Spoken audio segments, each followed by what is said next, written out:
అందరికీ నమస్కారం. నేను మీ గోపాల్ అయ్యంగార్. శ్రీమతే రామానుజాయ నమః. వారఫలంగానే చూసుకుంటే 1వ తారీఖు జూన్ 2025 నుంచి 7వ తారీఖు జూన్ నెల 2025 వరకు మేషరాశి నుంచి మీనరాశి వరకు వారఫలం ఎలా ఉందో తెలుసుకుందాం. ఈ వారంలో గ్రహస్థితులు చాలా మారుతున్నాయి. అయితే ప్రస్తుతానికి మనం ముఖ్యంగా శుక్ర గ్రహం యొక్క మార్పుని తీసుకుంటున్నాం. తర్వాత బుధ గ్రహం కూడా మారుతుంది ఈ వారం చివరిలో. అలాగే కుజుడు కూడా మారుతున్నాడు. సో దీన్ని బట్టి అందరికీ వారఫలం ఎలా ఉందో చెప్తాం. ఈ వారంలో శుక్రుడు మేషరాశిలో, సూర్యుడు బుధుడు వృషభ రాశిలో, గురువు మిథున రాశిలో, కుజుడు చంద్రుడితో కలిసి కర్కటక రాశిలో మొదలవుతున్నారు. అలాగే వారం చివరిలో కుజుడు సింహరాశిలోకి వస్తున్నారు. కేతు వచ్చేసి సింహరాశిలో ప్రయాణిస్తున్నాడు. అలాగే రాహు కుంభరాశిలో, శని మీనరాశిలో, అలాగే చంద్రుడు కర్కాటకము, సింహం, కన్య, తులారాశి వరకు ప్రయాణిస్తున్నారు. ఇది గ్రహ సంచారం అండి. మరి దీన్ని బట్టి 12 రాశులకు జాతకం ఎలా ఉందో ఈ వారం అంతా తెలుసుకుందాం. ముఖ్యంగా మీరందరూ కూడా జాతకాలు తెలుసుకోవడానికి కోసం మీ పేరు, డేటు, టైము నా నెంబర్కి వాట్సాప్ చేయండి. 58 పేజీల జాతకాన్ని రెడీ చేసి మీతో ఫోన్లో 20 నిమిషాలు మాట్లాడి పరిహారాలు చెప్పి PDF పంపిస్తాను జాతకాన్ని. అలాగే ఎటువంటి సమస్యలు ఉన్నా దానికి సింపుల్గా పరిష్కారం చెప్పేటువంటి మార్గం మన దగ్గర చాలా ఉన్నాయి. అందుకే మన ఛానల్ పేరు thesimple.astrologer.com అని చెప్పేసి పేరు పెట్టుకున్నాం. అలాగే శ్రీనివాస జ్యోతిష్య నిలయం అని చెప్పేసి ఫేస్బుక్లో మన పేజ్ ఉందండి. అది కూడా మీరు దయచేసి చూడండి, లైక్ చేయండి.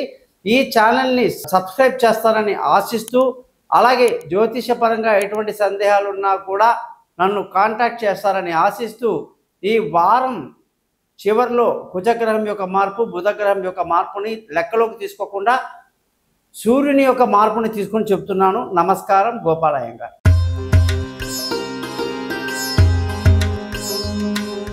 మేషరాశి వాళ్ళందరికీ 1వ తారీఖు జూన్ నుంచి 7వ తారీఖు జూన్ వరకు వారఫలం ఎలా ఉందో తెలుసుకుందాం. మేషరాశి అంటే కుజుడు ఆధిపత్యం వహిస్తున్నటువంటి రాశి. ఈ రాశిలో అశ్విని 4 పాదాలు, భరణి 4 పాదాలు, అలాగే కృత్తిక మొదటి పాదం ఉంటుంది. అశ్విని నక్షత్రంలో పుట్టిన వాళ్ళు కేతు మహాదశలో, భరణి నక్షత్రంలో పుట్టిన వాళ్ళు శుక్ర మహాదశలో, అలాగే కృత్తికా నక్షత్రంలో పుట్టిన వాళ్ళు సూర్య మహాదశలో జన్మిస్తారండి. వాళ్ళ వయస్సుని బట్టి ఆ యొక్క దశల్ని బట్టి మనం లెక్క పెట్టాల్సి ఉంటుంది. అలాగే మేషరాశి గురించి మనం చెప్పాలంటే జనరల్గా వీళ్ళు చాలా హార్డ్ వర్కర్స్ అండి. పట్టుదల ఉన్న వ్యక్తులు, బాగా కష్టపడేటువంటి తత్వం ఉన్నటువంటి వ్యక్తులు అన్నమాట. కుజుడు అంటే సైనికుడు, అంటే సుబ్రహ్మణ్య స్వామి దానికి ఆధిపత్యం వహిస్తుంటాడనమాట కుజగ్రహం అంటే. మరి కుజగ్రహానికి ఒక సుబ్రహ్మణ్య స్వామే కాదు, నరసింహస్వామి కూడా ఒకవైపు ముఖ్యమైన దేవతగా తీసుకుంటూ ఉంటారు. కుజుడు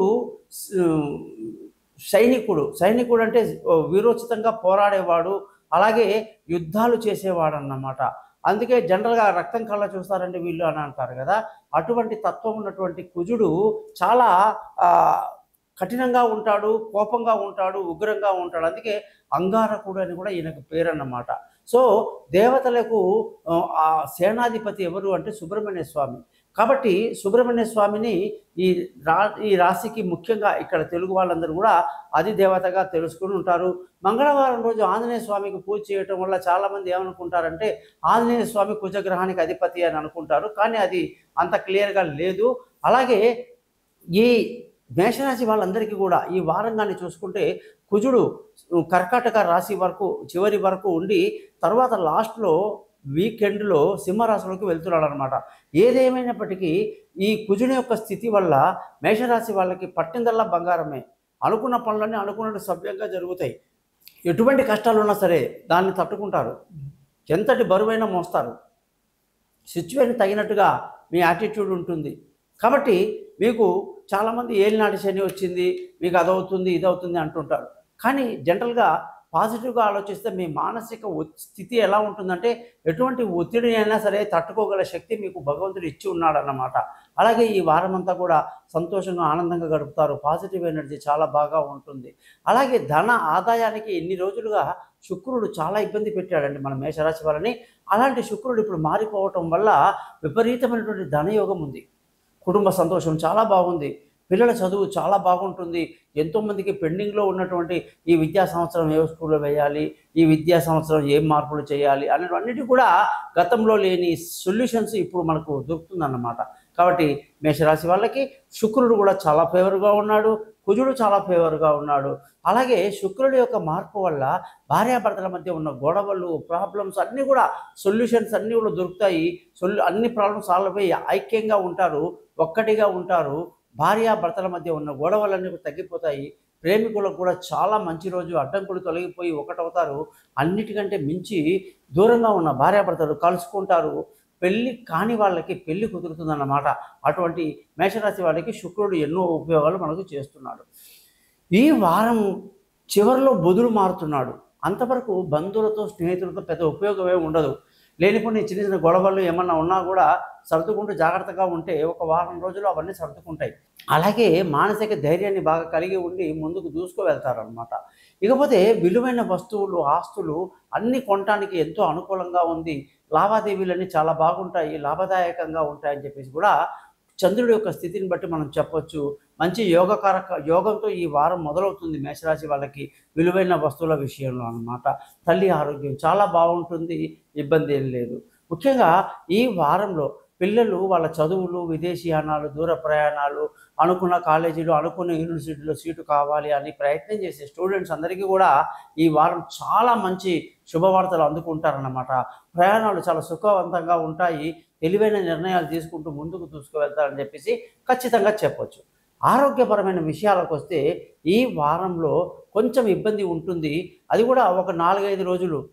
వారంతో చివరిలో బుధుని యొక్క మార్పు వల్ల సంపూర్ణమైన ఆరోగ్యం ఏర్పడుతుంది. శత్రువులు మిత్రులు అవుతారు. అప్పుల బాధలన్నీ కూడా మనకు తొలగిపోతాయని చెప్పేసి మేషరాశి వాళ్ళకి చెప్పొచ్చు. ఇకపోతే ఈ వారంలో మీకు అదృష్టం అనేది గురువు యొక్క మార్పు మిథున రాశిలోకి రావటం వల్ల అదృష్టం బాగా తక్కువ. జనరల్గా మీరు హార్డ్ వర్క్ నమ్ముకుంటారు కాబట్టి, కష్టాన్ని నమ్ముతారు కాబట్టి అదృష్టాలు కూడా మీకు తక్కువ ఉందని చెప్పేసి తెలియజేస్తూ దాని మీద ఎక్కువ ఫోకస్ చేయకుండా మీ హార్డ్ వర్క్ మీద మీరు లెక్క చేసుకోండి. అలాగే మీ అమ్మగారితో, నాన్నగారితో కానీ పెద్దవాళ్ళు, మామగారు, అత్తగారు, ఇంకా వేరే పెద్దవాళ్ళు గురువులు స్థానంలో కొంచెం ఇబ్బందులు, లేనిపోని నాన్ కోఆపరేషన్స్ లాంటివన్నీ కూడా జరిగే అవకాశాలు లేకపోలేదన్నమాట. సో అలాంటి విషయాల్లో కూడా మేషరాశి వాళ్ళు కొంచెం జాగ్రత్తగా ఉంటే మంచిది. ముఖ్యంగా గురుగ్రహానికి పరిహారమే ఈ జాతకం మొత్తం మీద మొట్టమొదటిగా మనం చెప్పాల్సింది గురుగ్రహ పరిహారం అన్నమాట. అది ఎలా చేయాలో నాకు కాల్ చేస్తే నేను మీకు చేసి చెప్తాను, ఎలా చేయాలి, ఏం చేయాలి. అలాగే ఈ రాశి వాళ్ళందరికీ కూడా గురువు యొక్క మార్పు వల్ల మెయిన్గా అదృష్టం బాగా తగ్గిపోతుంది. అయితే ఒక లాభం ఉంది ఏంటంటే అది ఖర్చులు అదుపులో ఉంటాయన్నమాట. ముఖ్యంగా ఈ రాశి వాళ్ళకి ఉద్యోగంలో ప్రమోషన్లు, ఇంక్రిమెంట్లు, పై అధికారుల ప్రశంసలు బ్రహ్మాండంగా ఉంటుంది. అయితే ఏళ్ళనాటి శని ప్రభావం వల్ల చాలా ఒత్తిడి ఉంటుంది. ఈ సమయంలో కంపెనీలు మారడం కానీ, ఉద్యోగాలు మారడం కానీ ఏమాత్రం మంచిది కాదు. వ్యాపారంలో కూడా తీవ్రమైన నష్టాలకి దారితీసే అవకాశం ఉంటుంది. కాబట్టి తొందరపడి ఎక్కువ పెట్టుబడులు పెట్టి ఇబ్బందులు పడొద్దని చెప్పడం జరుగుతుందన్నమాట. ఈ జాతకం మొత్తానికి కూడా ఈ వారంలో గురువు యొక్క మంత్రం చదువుకోవటం, గురువు యొక్క గుడికి వెళ్ళటం, అదేం చేయాలి అనేది నన్ను కాంటాక్ట్ చేయండి.